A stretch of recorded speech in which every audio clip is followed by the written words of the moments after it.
One of the greatest styling hacks of all time is time itself. I've said this before in multiple videos, whether it's just like a couple of minutes spent before you run out the door tweaking your outfit or giving it a quick little lint roll, or spending an hour or two over the weekend to prep your outfits for the week ahead, time is so valuable in creating these effortless outfits, because ultimately an effortless outfit does require a bit of effort, but more often than not, it requires intention. And because a lot of us don't have an abundance of time all the time, this is just the world we live in, I thought I would continue my series of Style in 60 Seconds today with a focus on jewelry. To help me show some of these styling concepts, I have partnered with my friends over at Vineader, a wonderful slow fashion jewelry company which I consistently work with because of a number of reasons. The first being their traceability program. So far they have 50 items on their website that are traceable. The fact that they use 100% recycled 18 karat gold vermeil and sterling silver, and their ethically sourced gemstones. I also love the fact that their pieces and craftsmanship are so unique in their design and so well made that they stand the test of time. They have a 5-year warranty and a lifetime repair service, which I also love to see because it takes longevity into account, and that is one of my core slow fashion values. I've collected a few pieces from Vineader through past collaborations, so you'll be seeing a lot of these pieces throughout today's video, but I also borrow some pieces, which is such a wonderful thing to do when I'm working with these slow fashion brands. One of the pieces that I've borrowed today is the beautiful Dea domed ring made of 100%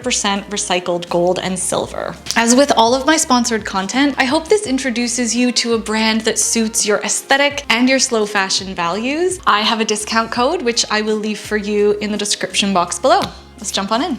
My first tip is to switch out your chains and your pendants. I often find with styling clients that when we have an outfit combination that works really well together, we tend to put that combination back in our closets and we don't deviate because we know those items work and they're great and it takes no effort to just pull it out and be happy with what we're wearing. Same thing with jewelry. We tend to keep the same pendants on the same chains and wear that combination over and over again. But if you just switch out a pendant with a different chain, it can have a completely different effect. Take for example my heirloom necklace, which is on a very standard gold chain, but I've recently started switching out my 2 pendants. Both of these are vintage from my maternal nonna, and I used the Rolo chain from Vineader in a longer length so that I can loop it around and wear it almost like a choker and a long necklace, and I am loving it. It has completely revamped and sort of given my heirloom pendants a completely new life, and I love wearing them this way. It also really changes up the whole style vibe of my look. Like, it adds a little bit more of an edge, I find. And then in order to get use out of my heirloom chain, I took my 2 Keshi pearl pendants, also from Vineader, which I've had for quite a while now. I just love these pendants. I've put those on my heirloom chain, and I would like to layer both of these necklaces together. So it's just a really cool way to make these swaps. And for a more high impact look, I wouldn't be afraid of trying to add some pendants onto gemstone or beaded necklaces if you want a more maximal or impactful look. A good example of this for me is adding the Keshi pearl pendant or the Keshi gold pendant onto the Keshi pearl necklace, which, like, it's a lot of pearl, it's a lot of gold, but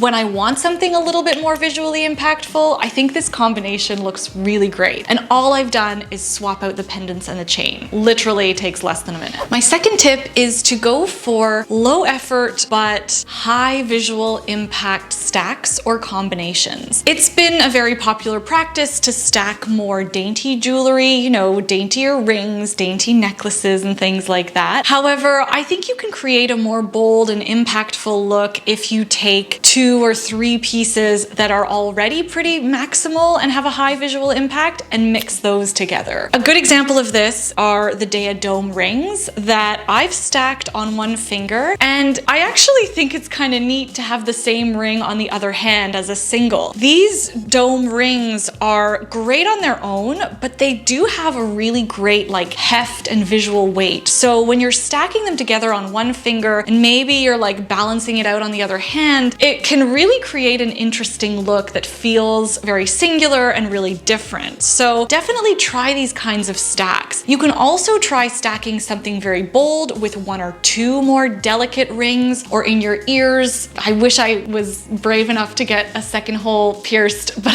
I'm not. You know, you could do like a really chunky sort of hoop earring with a couple of studs as a stack. Just try mixing it up so that you are going a little bit exaggerated with these bolder, heavier pieces, and see how that looks. Another example of this could be pairing these siren bangles that I've borrowed from Monica Vineader with my watch. I kind of like the way these look. I think it's a really interesting mix of metals. They aren't huge or chunky by any means, but when I pair them with the watch, they do feel a little bit more interesting. You could also go with something that just has more visual heft in general, like a chunkier hoop earring. That's how I would interpret it on my own with my single hole, but that's sort of what I would do. I'm really embracing these pieces that have just a little bit more visual weight to them, because then you don't have to think about it so much. You can also just throw the one on and you're good to go. My final tip is to underscore any dramatic lengths that you have going on with your necklaces. So for example, if you're wearing a shorter chain or necklace, try and amplify that by layering a bunch of shorter necklaces. I've done this with my heirloom chain from Monica Vineader, which I know so many of you love. This is a favorite necklace of mine. I've layered it with the Kate Young gemstone tennis necklace, also from Monica Vineader, and another necklace of my own, all similar lengths. And I like how the textures mix together. I like how they don't all match perfectly, but when mixed together, it just adds an interesting dimension to my outfit. And it really underscores that kind of crew neck silhouette that I'm achieving. And the same thing goes with any longer necklaces, whether you've got like cool textures on like a long pendant necklace. All of that really changes up the visual and can also create a completely different neckline if you so choose, depending on how you style it and depending on what shirt you're wearing with it. So just underscoring and like really emphasizing the different lengths of necklaces can be really simple. It takes 2 or 3 seconds, just pile on some more in a similar length, and you've got a really interesting look. So that is what I have for you today. I hope you enjoyed today's video. I hope you test out some of these little tricks. Let me know if you do and how they come across in the comments below. A huge thank you again to Monica Vineader for sponsoring today's video. Again, I've got that discount code for you. I will leave it in the description box. Thank you for watching. As always, I hope you have a wonderful rest of your day, a wonderful rest of your week, and I will see you in the next slow fashion video.